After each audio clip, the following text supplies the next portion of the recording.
Studio Rahim here with Don Charles at my favorite place in all of boxing. This is true. This Pug Barn is my favorite single location in all of boxing. You're just saying that. I am just saying that just because it's true. I have to agree with you. Listen, I watched you build this thing from just like sand on the ground, nothing on the walls, no ring. I saw the thing become the vision that you had when you described it to me before I even came here. And now it's just busy with fighters. You've got a world champion banner. Potentially, you'll have another one dropping soon, if not 4 more in the coming months. Yeah. But let me get to that outlier one, because people are like, well, who could that possibly be? What's that extra one I might be talking about? And as boxing, unfolds, you never know. Things are unpredictable. Correct. We've got Badu Jack, who's the WBC cruiserweight champion, and he vacated that title rather than fight Noel McKillian. And since then, he's been trying to work his way into the Riyadh season mix, and he didn't have his title. And McKillian won the title against Makabu, now and became WBC champion. And then he had a long layoff as well. So that outlier championship for that cruiserweight unification and ultimately undisputed potential fight has just been kind of undefended. And no one has really defined themselves as the current champion, having dethroned Badu or having fought enough in defense of it to really make it his own in the eyes of the public. And so, being that we're just over a week away from the fight, nobody really knows what Noel is doing as he's had to step in 3 weeks ahead. Yeah, hence why he got the nickname the Dark Horse. The Dark Horse. Yeah, so it's been a bit of the situation. You have to improvise and make good of the situation. It's not ideal. Okay, I got a call 3 weeks ago to say there's an opportunity here for him to go and regain the belt that he never lost in the ring. And it made a lot of sense, to join forces with him. Obviously, as you know, he's based in Miami. He had to relocate for this. He's here in the UK, and we've been working relentlessly for, literally, if you can call it a crash course, like compacted camp. You're not only dealing with a crash course, which is no more than 3 weeks. You even had 3 whole weeks. I think you'll have less than 3 weeks. By the time the fight night, you're probably looking at 2.5 weeks. Which is like unheard of. But he is a professional. He was training, not training for a fight, but he was training as a professional. When he got the call, it was such a good opportunity that he could, because he's a guy who he didn't expect to be in this position that presented itself. So it's an opportunity that he's thinking, I'm going to take a chance, although I haven't done a full camp for it, but I'm fit enough to fine-tune and go and get his titles back. Now, of course, he has to believe that if he's accepted the challenge. Correct. He wants to get that title back. Correct. This opportunity might not come again if he decides that he doesn't take it. Absolutely. You're a busy trainer. You got the IBF heavyweight champion. There's a fight that means everything in the world in boxing, the undisputed heavyweight championship that we expect to be announced any minute, really. Yeah. So you're not just letting any guy walk through the door and take up your time. Absolutely. There is an option, there is a choice. Do I take this? Does it affect what I'm currently doing? No, it doesn't. I can fit it in. I can accommodate a fighter of this level in the name of Noel McKillian. He's a top-level operator. He's still a world champion in my eyes, in his own eyes.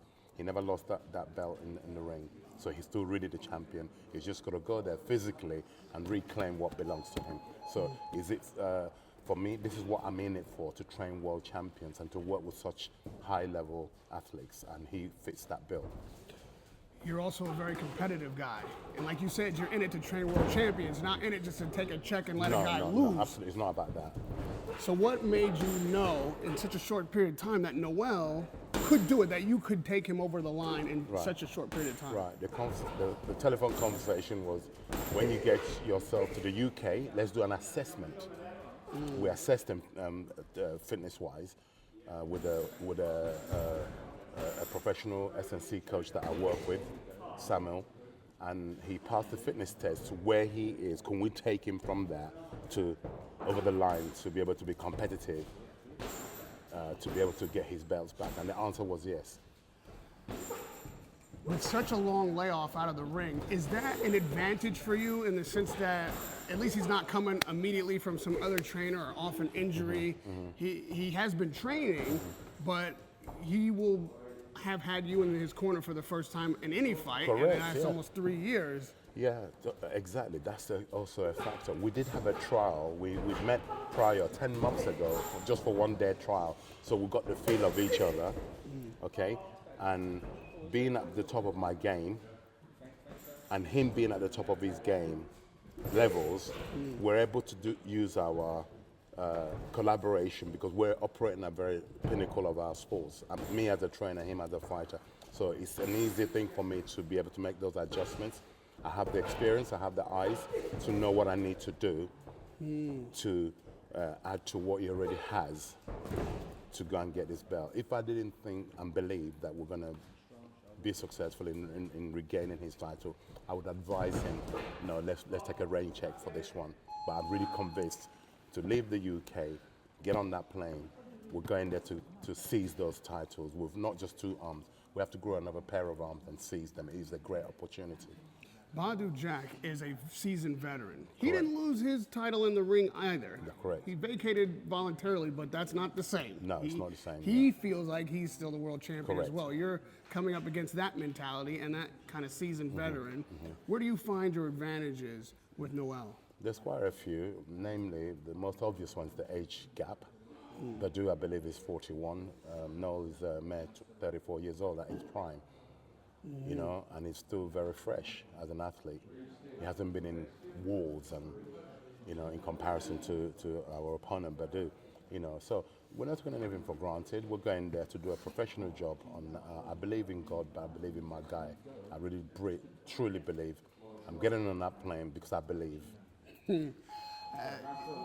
Will we be seeing things from Noel that we haven't seen in the past? He's done well in the past, but this is definitely another level. No, you're going to see the same Noel. There's going to be a few tweaks that I've done because the time frame we have, which is not enough time to change anything dramatically.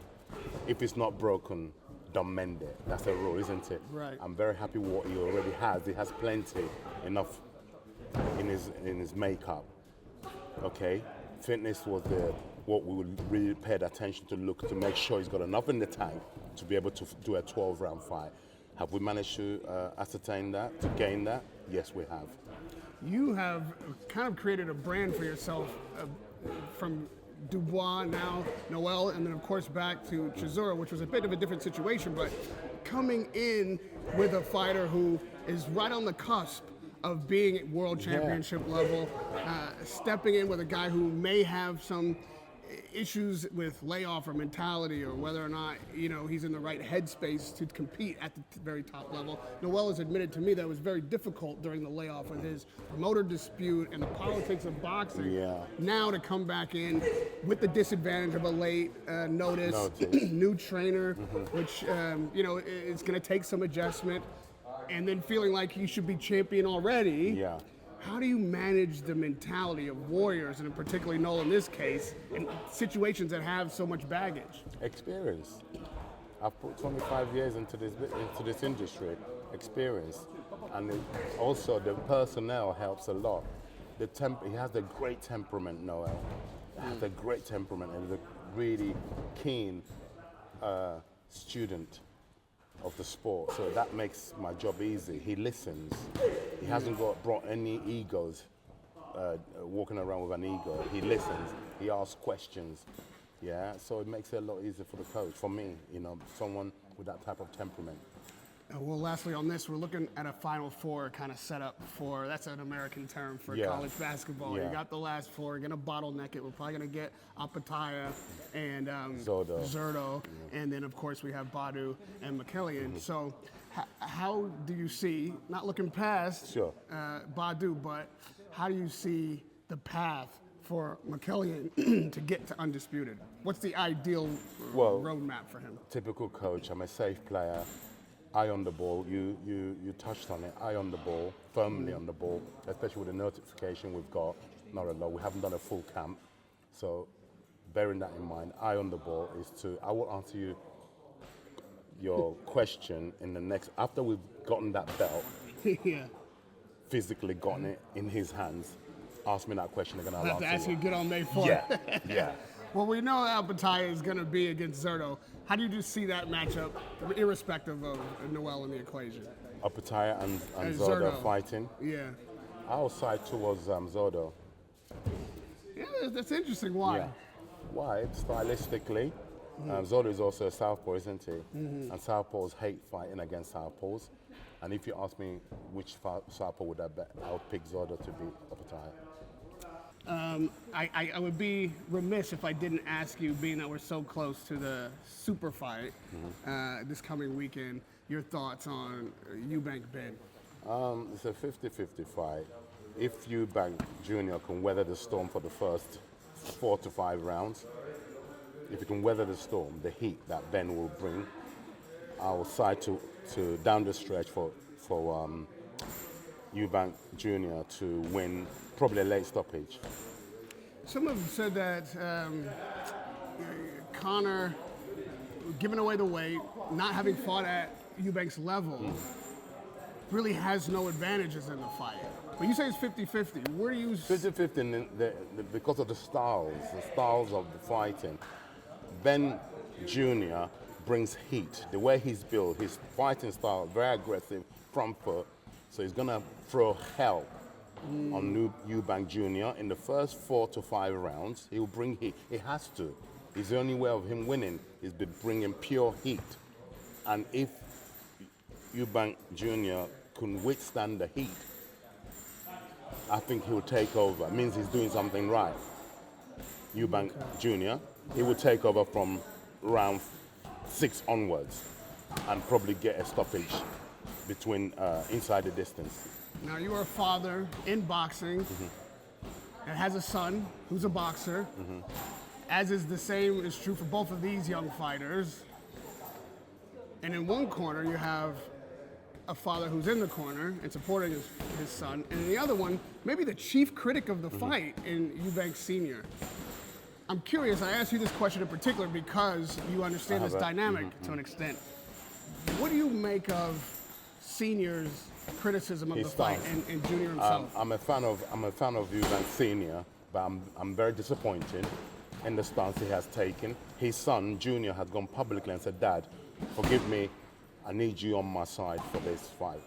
Yeah? Let bygones be bygones. He's gone to that extent publicly. I'm sure he's done it privately. The father, as a father, should forgive his son. And his son, I'm not promoting what Eubank Jr. did with the egg situation, but I'm not saying 2 wrongs don't make a right. 2 wrongs don't make a right. No, he shouldn't have done that. But there's a reasons why he felt he needed to do that. Yeah? So the father should really get behind, and I'm hoping he still will turn up to support his son. His son needs him. Well, I think a lot of sons need you, namely Noel McKillian. His father's son needs you. Absolutely, and I've got many sons in boxing. Daniel Dubois' father's son needs you. Absolutely, I'm the latest Noel McKillian's father. That's it.